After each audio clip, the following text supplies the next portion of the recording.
If a storm knocked out your power right now, and it didn't come back for 2 weeks, would you actually be okay? Not, I have a flashlight somewhere, okay.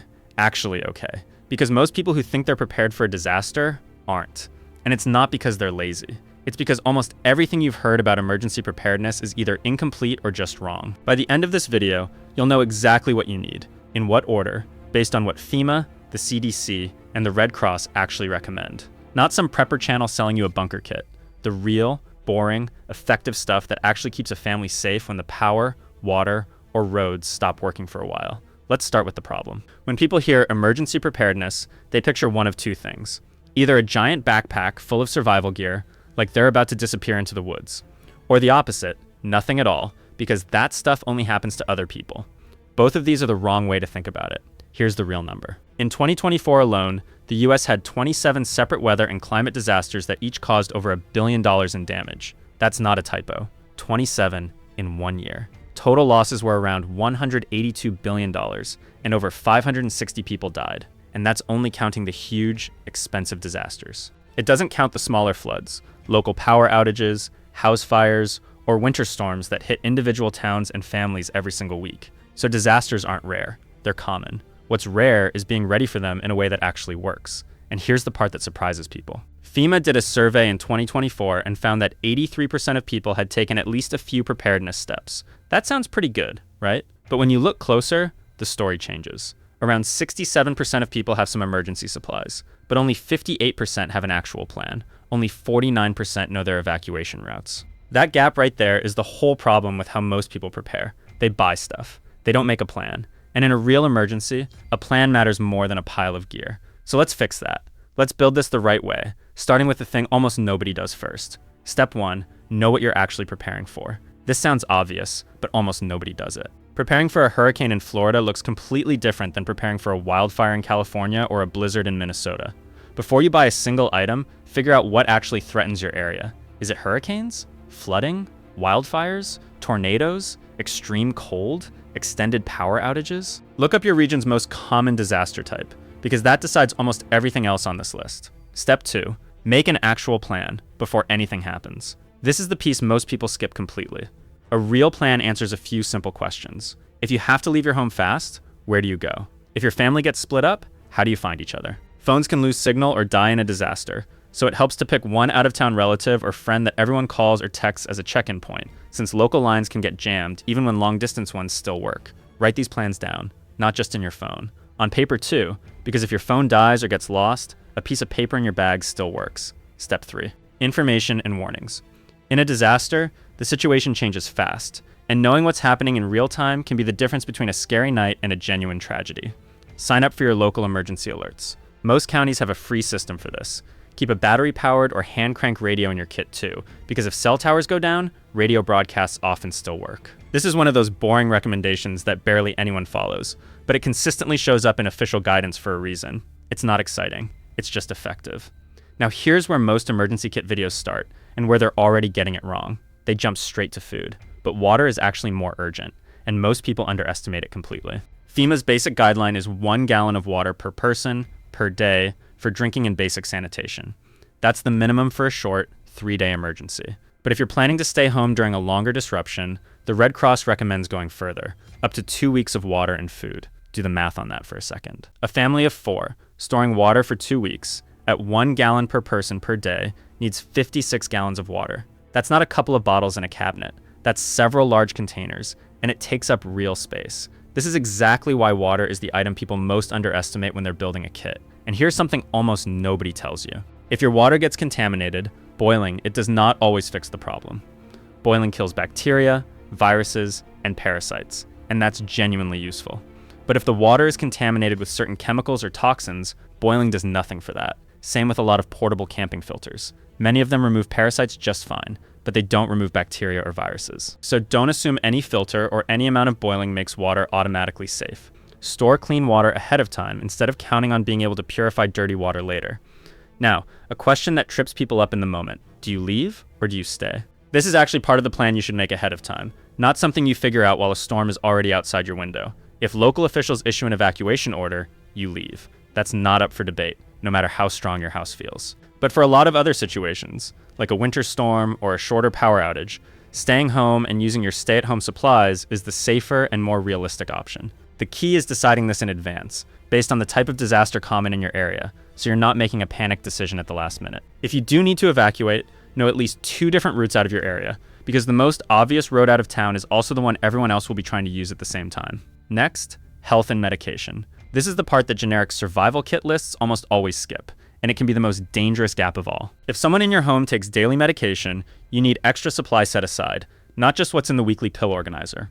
If someone relies on a device that needs refrigeration, like insulin, or a device that needs power, like an oxygen concentrator or a CPAP machine, that changes your entire plan around backup power. A generic prepper backpack from a store shelf has no idea any of this exists. It doesn't know about your kid's asthma inhaler, your parents' heart medication, your dog's prescription food, or your glasses if you can't see without them. The most important part of any emergency kit isn't what's inside a pre-made bag. It's what you personally add to it, based on your own household. And this is really where a pre-made emergency kit falls apart completely. Think about pets for a second. Most store-bought kits don't include pet food, a leash, or a copy of vaccination records. And if you need to evacuate to a shelter, some of them require proof your pet is vaccinated before they'll let you both stay. Think about babies and toddlers. A generic kit isn't packing diapers, formula, or a comfort item that keeps a 2-year-old calm during a stressful night away from home.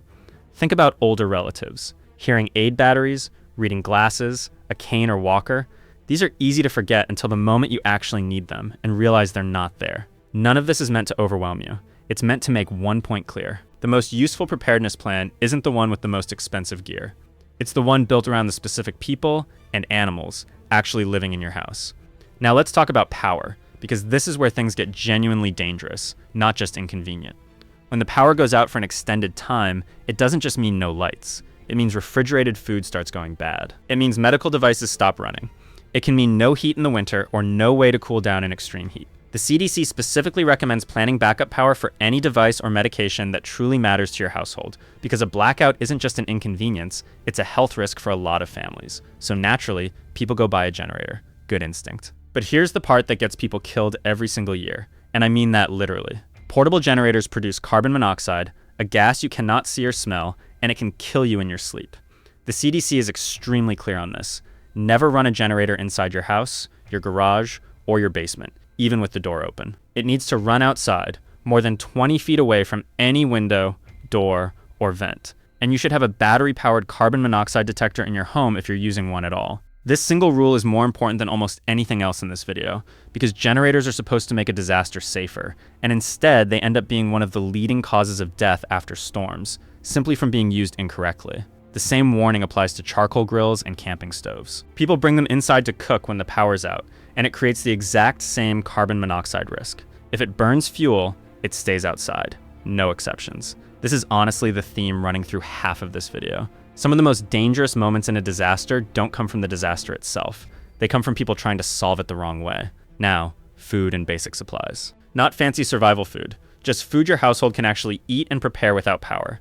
Canned goods, food that doesn't need refrigeration, a manual can opener because your electric one won't work, flashlights with extra batteries, a first aid kit, and a way to charge your phone without an outlet, like a power bank. Keep some cash on hand too. Not because banks collapse in a disaster, but because if the power's out, card readers and ATMs might not work either, and cash becomes the only thing that reliably works at that moment. Here's a part almost nobody expects in an emergency preparedness video: paperwork. FEMA actually recommends putting together what they call a financial preparedness kit. That means copies of your insurance policies, Idaho, and important account information kept somewhere safe and easy to grab. It sounds boring compared to flashlights and canned beans, but after a disaster, proving what you own and getting help processing claims becomes a massive headache if your documents were destroyed along with everything else. And this leads to the biggest surprise in the entire research behind this video, something most people get completely wrong, and it can cost them everything.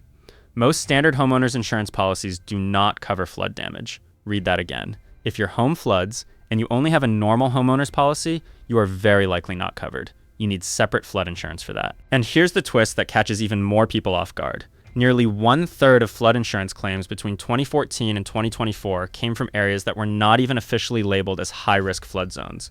So the belief that I don't live in a flood zone, so I don't need to worry about this, is exactly the assumption that's been wrong for a huge number of homeowners over the last decade. And people often assume that if disaster strikes and insurance doesn't cover it, the federal government will just step in and rebuild everything. That's not guaranteed either.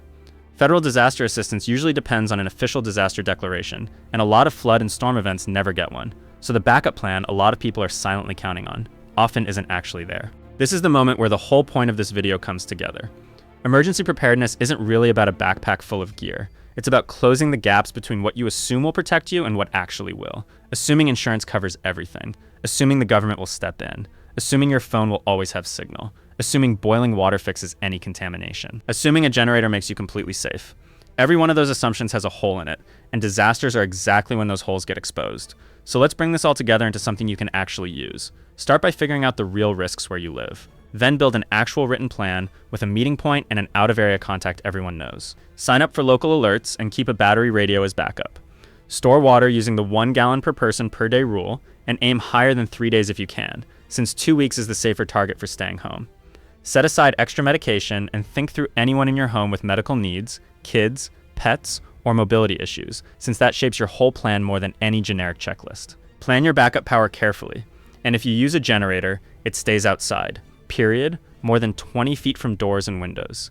Keep basic food, flashlights, a first aid kit, a power bank, and some cash. Protect your important documents, and check whether you actually need flood insurance, especially if you've been assuming you're outside the risk zone. And remember that 3 days is a good starting point for a portable kit, but it's not the finish line. 2 weeks at home is the more realistic target for a lot of real disasters. None of this requires a bunker. None of this requires believing the world is ending. It just requires believing something much more reasonable. That the power can go out, the roads can close, the water can become unsafe for a while, and your family might need to leave home in a hurry. That's it. That's the whole mindset. You're not preparing for the end of the world. You're preparing for a really bad week, the kind that hits thousands of American families every single year, and making sure that bad week doesn't turn into something worse. If you want links to the specific resources mentioned in this video, like the official checklist from FEMA and the Red Cross, check the description below.